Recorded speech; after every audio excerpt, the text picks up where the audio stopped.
السلام عليكم ورحمة الله وبركاته. أحلى مسا على أحلى صحبة في الدنيا، صحبة في المطبخ مع أم يوسف. النهاردة يا حبايبي هنعمل الهوت صوص. الهوت صوص الإزازة الجميلة الصغننة اللي انتوا شايفينها على جنب دي.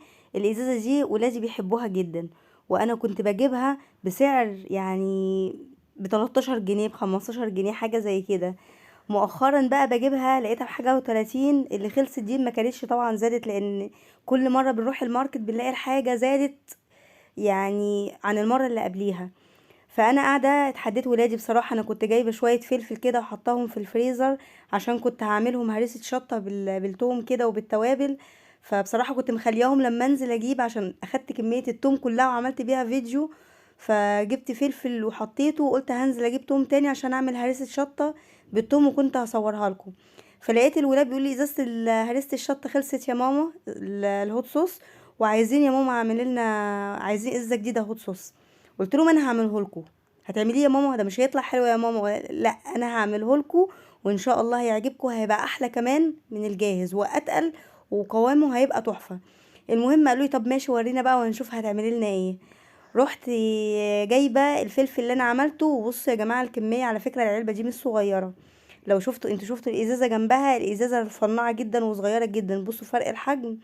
العلبة دي كبيرة جدا وواخدة كمية كتيرة جدا. وعايزة اقول لكم مش بس العلبة دي، ده نص كيلو فلفل ده على فكرة. والعلبة دي اتملت وفي تاني حبة في الكيس وحطيتهم في الفريزر. قلت لما تفضى هكمل فيها. زي ما احنا شايفين ده نص كيلو فلفل. الفلفل الهالبينو الصغير الجميل ده انا كنت جايباه عشان اعمل بيها ريسة شطة. بصراحة قعد يوم او اتنين، فحسيت انا كنت جايباه بيلمع قوي، كنت شكله كده معجبة بيه. فهو انا قعد يومين كده عندي دبل سنة، كنت هعمل بيها ريسة شطة. المهم جبت بقى الفلفل زي ما انتوا شايفين.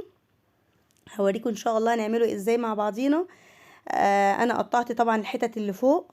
وانتي بتعمليه لازم تلبسي حاجه في ايدك.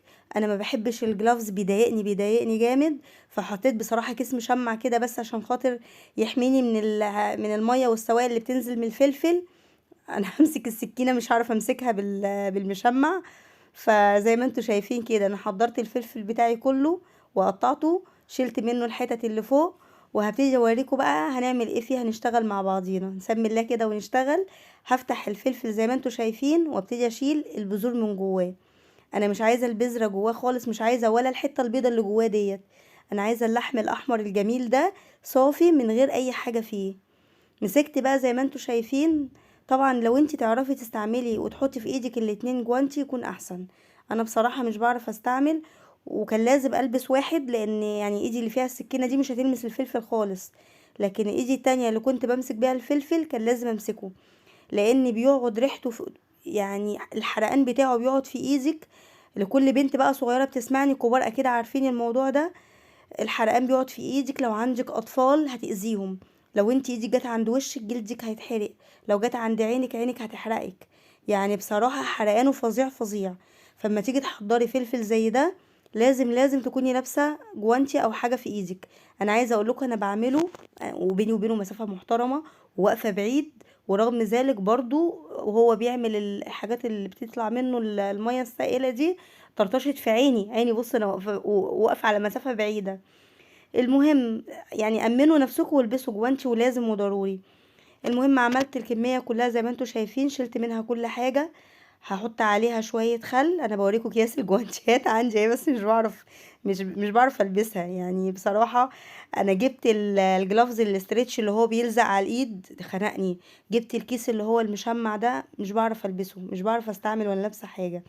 فاستحملوني يعني، بس طبعا الحراق لازم غصب عنك هتلبسيه، يعني عشان تحمي نفسك وتحمي اطفالك بعد كده. زي ما احنا شايفين الكمية بتاعتنا. حطيت عليها معلقتين خل وسبتها تتسلق على النار. لو عندك اطفال حاولي تعمليها بالنهار وانت فاتحة الدنيا، لان ريحة الحرقان بتبقى فظيعة. لو انتي تقدري تعمليها في حتة غير عندك في البيت. انا بصراحة عملتها وبعتها لماما، يعني اديتها لماما وقلت لها ماما اسلقي لي دي، وجبتها من عندها مسلوقة بعتتها لي. حطيت عليها معلقتين خل. انا عملت حبة بس حبيت اوريكم ان يعني هعمل ايه.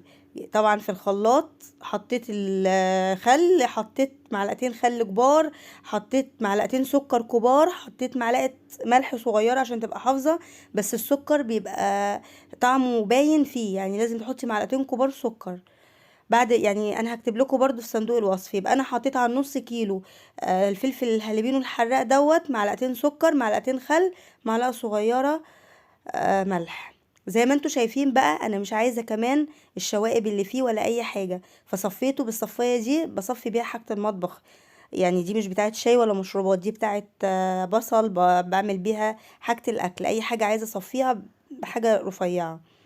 بعد ما صفيتها ادتني الكمية المحترمة اللي انتوا شايفينها دي. وفي تاني كمان حبة حطيتهم في كيس محترم كده في الفريزر، كتبت عليهم طبعا هوت صوص. وبعد كده الولاد قالوا لي بس ما تحطلناش لما نستعمل حبة الصغيرين اللي فيها، مليت لي الولاد الازازة وبيستعملوها. ان شاء الله تعملوها تطلع احسن حاجة في الدنيا، ونبقى كده بنعمل لولادنا الحاجة ومش بنشتريها من بره. وفرنا على نفسنا فرق سعر كبير جدا. الفلفل انا جبته تقريبا النص كيلو ب 12 جنيه، يعني ممكن يملالي الازازه ديت ب 12 جنيه دي، يعني بتاع 7 8 مرات إن ما كانش اكتر من كده كمان. فتخيلي بقى جوده وتقل وقوام، انت شايفه قوامه عامل ازاي.